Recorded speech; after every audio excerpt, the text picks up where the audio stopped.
Voices of the Alamo, written by Sherry Garland, illustrated by Ronald Himmler.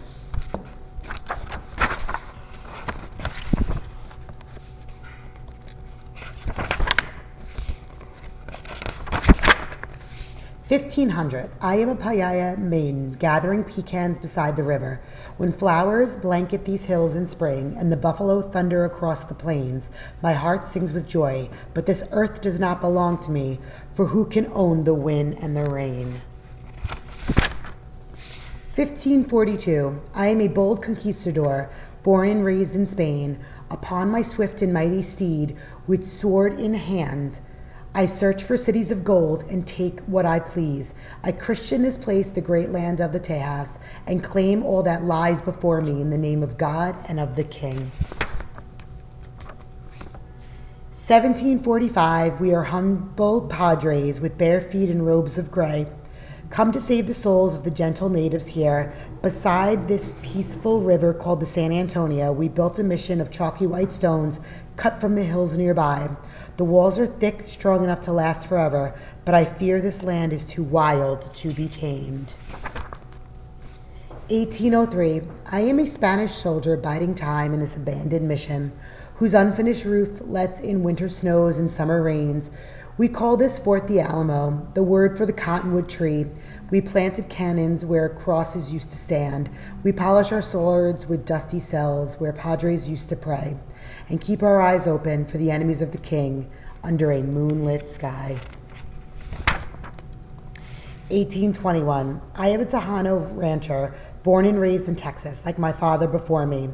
The guitars will sing at the hacienda tonight, for the rule of the Spanish king across the sea has ended. Mexico is free at last. Viva Mexico. 1830.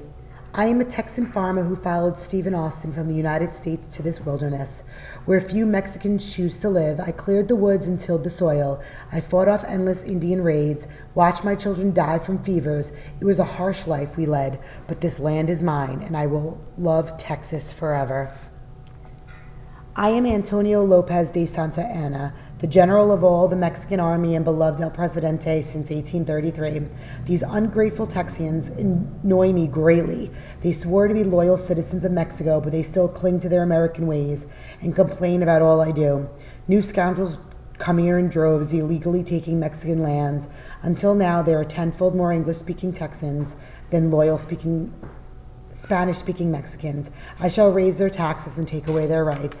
I shall abolish their precious Constitution of 1824 that those Texans admire so well. I shall drive these disgruntled ruffians back from where they came. 1835. I am Sarah Celie DeWitt from the town of Gonzales.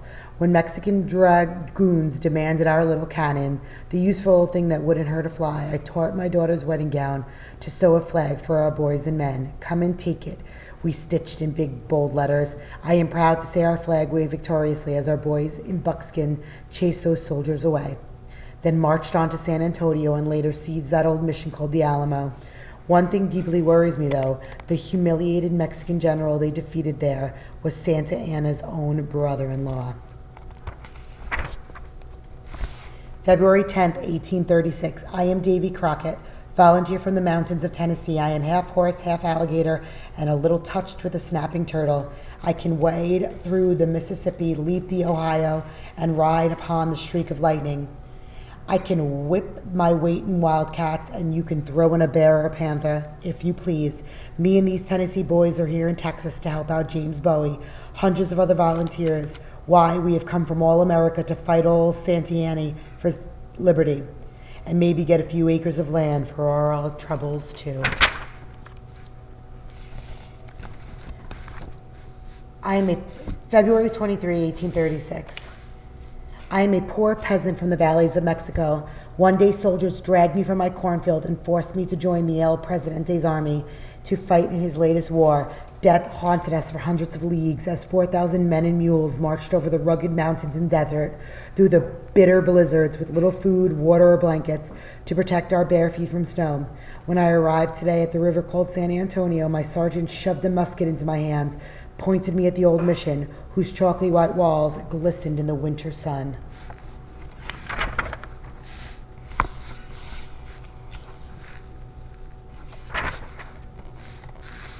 March 5th, 1836. I am William Barrett Travis, the commander of the Alamo. When the arrogant general with his silver saddle and golden sword called for our surrender, I answered with a cannon shot and told him it would be the victory or death for us. His blood-red flag flying from the church steeple reminds us daily there will be no quarter in the final fight. For 12 days we have held back the siege, and more Mexican soldiers arrive each day. I have sent letters pleading for help from anyone I know. But now there is no hope. Our fate is sealed. Today I scratched a line in the sand with my sword and said, "Cross this line and you will stand and fight with me. But know that surely you will die." All but one volunteer stepped forward, and now we wait for our destiny to be fulfilled. March 6, 1836, before dawn. I am a drummer in the Santa Anna's army, following a column of weary men just past midnight, while the fight wind whispered through the trees over the mission walls. The soldiers said their prayers, fixed their bayonets, then crossed their peaceful river in silence. Lying on the cold, cold ground, we look at the Alamo now, so quiet and still, near we wait and shiver and wait. March 6, 1836. I am Susanna Dickinson, wife of Alamo. Early this morning, before the sun streaked the sky, I heard the Mexican trumpets shriek a blood-chilling sound as the drummers thumped out a steady beat. 4 shouting columns of soldiers charged with these shadowy mission walls. The roar of cannonade and the crack of Kentucky rifles and the shouts of dying men filled with cold, smoky air. In the chapel where we women and children huddled and trembled with fear, my beloved husband kissed our baby girl goodbye forever. Not long after that, the cannon stood still and it was over. April 21st, 1836. I am General Sam Houston. Luck was with my ragged Texan army today in these boggy bayous of the San Jacinto River, 6 weeks after the brutal bloodshed at the Alamo and the unforgivable massacre at Goliad. We caught El Presidente off guard, taking a siesta in his silken tent. As my men chased the fleeing foe, they screamed out in frenzy, "Remember Goliad, remember the Alamo. Independence is ours, and now Texas is a republic with a government of its own." 1904. I am Miss Clara Driscoll, and it saddens my heart to see this precious old mission crumble and ignored for so many years. Buildings have sprouted all around, squeezing the Alamo Chapel out of sight. Since Texas joined the Union in 1845 and became the Lone Star State, the mission has been a U.S. Army depot and a Confederate armory and a general store, a warehouse filled with dry goods and beans. Chili vendors, merchants peddle their wares from the backs of the wagons on the plaza. Now, sir, you tell me you want to tear down these sacred barracks to build another hotel? Does no one care about what happened here that cold spring morning so long ago? Miss Adini Salsala and the Daughters of the Republic are collecting money to purchase these hallowed barrack walls, and if their funds fall short, I will buy the building myself, for we must never forget the lesson of the Alamo. Today, I saw the Alamo for the first time. We tourists shuffled through the heavy doors to stare at the Bowie knives and faded letters until under glass. Later, as we listened to the sound of the rustling live oaks and the gentle crackle of the Texas flag, I thought I heard a voice. Who will remember me? Who the voice belonged to, I cannot say. Maybe a Texan, maybe a Mexican, maybe a Spanish padre, maybe an Indian child. But surely it was for some lonesome soul who lost their life so long ago. The words echoed over the barracks and over the chalky white mission walls, over the blackened cannons, now silent and cold, for the city streets and the souvenir shops and the glass shopping malls and all the rolling hills. Who will remember me? The voice sighed again. We will, I whispered to the wind. We will remember you.